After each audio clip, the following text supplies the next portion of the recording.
انہیں صرف رمضان المبارک کے ایک مہینے میں تقوی حاصل ہو سکتا ہے، پرہیزگاری مل سکتی ہے۔ یہ شہر طاعات ہے، شہر عبادات ہے، شہر کا مطلب مہینہ ہے عربی میں۔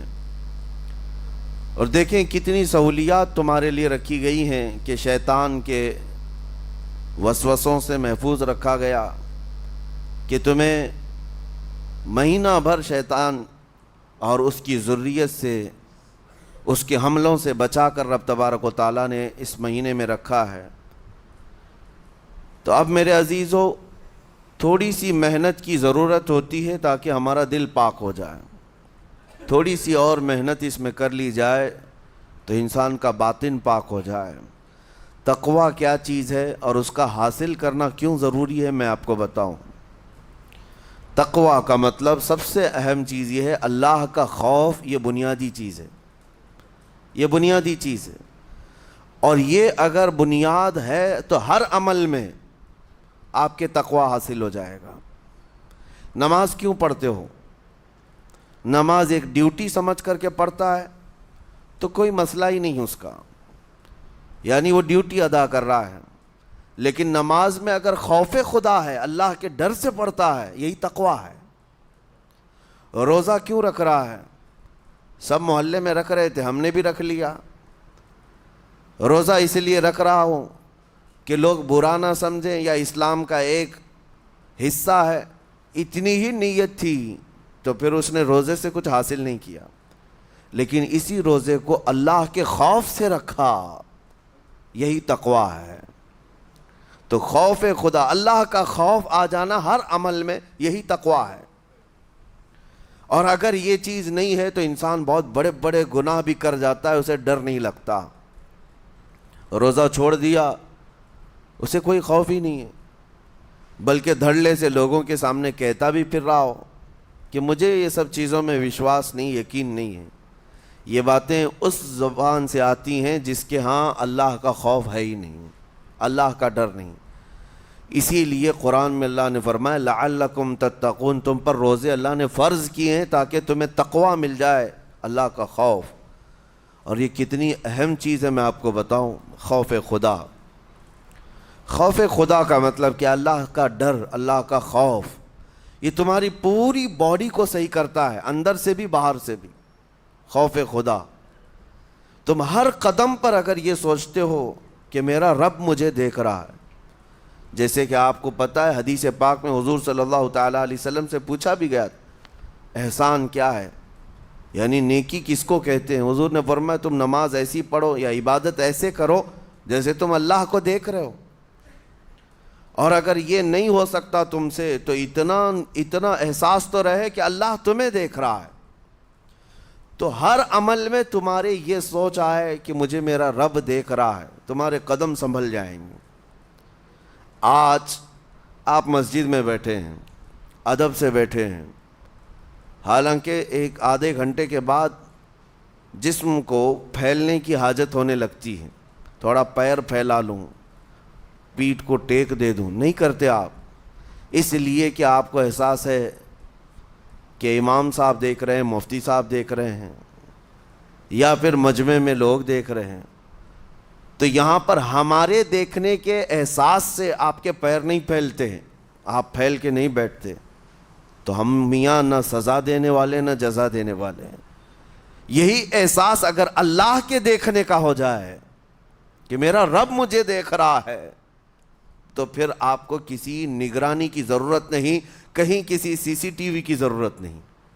اللہ کا خوف اگر بندے کے دل میں آ جائے، وہ ہر لمحے، ہر گھڑی، ہر علاقے میں محفوظ رہتا ہے، اپنے آپ کو محفوظ رکھتا ہے۔ میرے عزیزو، 4 سال کی عمر ہے امام اہل سنت فاضل بریلوی رحمۃ اللہ علیہ، امام محمد رضا خان رحمۃ اللہ علیہ، 4 سال کی عمر میں روزہ رکھ لیا۔ گرمیوں کی شدت تھی، گھرانہ علمی گھرانہ ہے، باپ بھی بڑے عالم دین، دادا بھی بڑے عالم دین ہیں۔ 4 سال کی عمر میں روزہ تو رکھ لیا، اور جب تھوڑی دوپہر ڈھل گئی، اچھوں کی حالت دھوپ کے دنوں میں خراب ہونے لگتی ہے، تو شام ہونے کو قریب تھی کہ ایک کمرے کے اندر دادا محترم نے پوتے کو بند کر دیا اور کچھ پھل فروٹ ساری چیزیں اندر رکھ کر کے دروازہ باہر سے بند کر لیا. کہا بیٹا کھا لینا, میں کسی کو بتاؤں گا نہیں, کسی کو نہیں بولوں گا. 4 سال کی عمر ہے, تمہارا روزہ بھی رہے گا, کھا کر کے تھوڑا پیٹ ہلکا کر لینا. تو یہ دروازہ بند کر کے دادا محترم چلے گئے. کافی دیر کے بعد دروازہ کھلا تو وہ پھل فروٹ ویسے کے ویسے ہیں, بچہ ویسے ہی بیٹھا ہوا ہے. امام احمد رضا رحمۃ اللہ تعالی علیہ, 4 سال کی عمر کی بات کر رہا ہوں. دادا نے آ کر پوچھا بیٹا کھائے نہیں, دروازہ بند کر لیا تھا. تو 4 سال کی عمر میں مولانا امام احمد رضا کہنے لگے کھا تو لیتا لیکن ہر گھڑی میرا مولا تو دیکھ رہا ہے, جس کے لیے روزہ رکھا وہ تو دیکھ رہا ہے. یہ ہے تقویٰ, یہ ہے خوف خدا, کہ اگر یہ کسی کے دل میں بیٹھ جائے, اسے لوگوں کو دکھانے کی یا لوگوں کے اسے دیکھنے کی کوئی ضرورت ہی نہیں. میرے عزیزو, تقویٰ حاصل کرنے کا یہ اتنا بہترین راستہ ہے, اتنا بہترین راستہ ہے. آپ روزہ ہیں, کس کو پتہ ہے؟ میں روزہ ہوں, کس کو پتہ ہے؟ یہ راز ہے میرے اور اللہ کے درمیان. آپ روزہ ہیں, یہ راز ہے آپ کے اور اللہ کے درمیان. بہت سارے موقع آپ کے پاس ہیں دن بھر میں, فجر سے لے کر عصر تک. کئی مرتبہ وضو میں جانا پڑتا ہے, باضابطہ آپ کلی کر رہے ہیں, آدھا نگل جاتے, کس کو خبر ہے؟ یا کہیں چھپ کر کے کوئی ہلکی سی چیز چبا لیتے, کس کو خبر ہے؟ اس لیے کہ یہ اندرونی معاملہ ہے, راز ہے. آپ کھا رہے ہیں پی رہے ہیں یا نہیں کھا رہے ہیں نہیں پی رہے ہیں, یہ کوئی دوسرا نہیں کہہ سکتا. آپ کے اور آپ کے اللہ کے درمیان یہ راز ہے. اور آپ بچے ہوئے ہیں, حلق سوکھا ہے شام کے وقت میں, اور پیٹ بھی پیٹ سے لگنے آ جاتی ہے. کام کرنے والے جانتے ہیں کہ شام ہوتے ہی روزے کا اثر کس قدر ظاہر ہوتا ہے. کام کرنے والوں کو زیادہ اثر پڑتا ہے, اے سی میں سونے والوں کو روزہ کہاں پتہ چلتا ہے. لیکن اس وقت بھی وہ نہ پانی کا ایک قطرہ حلق میں ڈالنا چاہتا ہے, نہ کوئی چیز چھپ کر کے چبانا چاہتا ہے. مجھے بتاؤ میرے عزیزو, کیوں اپنے آپ پر یہ تکلیف اور اپنے آپ پر یہ زیادتی کر رہے ہو؟ آپ کو اندازہ ہوتا ہے یہ میں زیادتی نہیں کر رہا, نہ یہ اپنے آپ کو تکلیف میں ڈال رہا ہوں, یہ میرے رب کی رضا ہے, میں اسی پر قائم ہوں. اسی لیے فرمایا گیا کہ جب افطاری کا دسترخوان بچھتا ہے اور پہلے ہی آ کر کے لوگ بیٹھتے ہیں, اور یہ سنت بھی ہے, ایسے نہیں کہ بھاگتے بھاگتے آپ آئے, وقت ہوا کھجور لیے اور کھا گئے. افطاری کے وقت سے تھوڑی دیر پہلے بیٹھ جاؤ, تمہارے دسترخوان پر نعمتیں رکھی ہوئی ہیں, پھل بھی ہیں, میوہ جات بھی ہیں, کچھ کھانے پینے کی چیزیں بھی ہیں, ٹھنڈا شربت بھی ہے, دیکھتے ہوئے بیٹھے ہیں آپ, لیکن ہاتھ نہیں لگاتے ہیں. انتظار ہے وقت کا کہ ادھر سورج کے غروب ہونا ہے اور میری افطار ہونی ہے. اعلان سنتے ہیں, اذان سنتے ہیں, اس کے بعد آپ اٹھاتے ہیں, لیکن اتنی دیر تک آپ خاموش بیٹھے ہیں دسترخوان کے پاس, سارے لوگ دیکھتے رہتے. یہ وہ منظر ہے جس کو فرمایا گیا رب ذوالجلال بھی اپنے بندوں کو دیکھ رہا ہے, رب تبارک و تعالیٰ بھی دیکھ رہا ہے اپنے بندوں کو. اور سارے فرشتوں کو بلا کر میرا مولا اعلان فرماتا ہے, یہ میرے بندے ہیں, دیکھو یہ شام کا وقت ہے, ان کے حلق سوکھ چکے ہیں, ان کے پیٹ میں بھوک کی شدت ہے, اور ان کے سامنے اچھی نعمتیں پڑی ہوئی ہیں. اے فرشتوں دیکھو, میرے ان بندوں میں سے کوئی بھی ان نعمتوں کو ہاتھ نہیں لگاتا, یہ صرف اور صرف میرے لیے بھوکے اور پیاسے ہیں. اور فرشتوں سے اللہ فرماتا ہے تم گواہ ہو جاؤ, ان کی حلق تر ہونے سے پہلے ان کے لیے میں نے جنت لکھ دیا.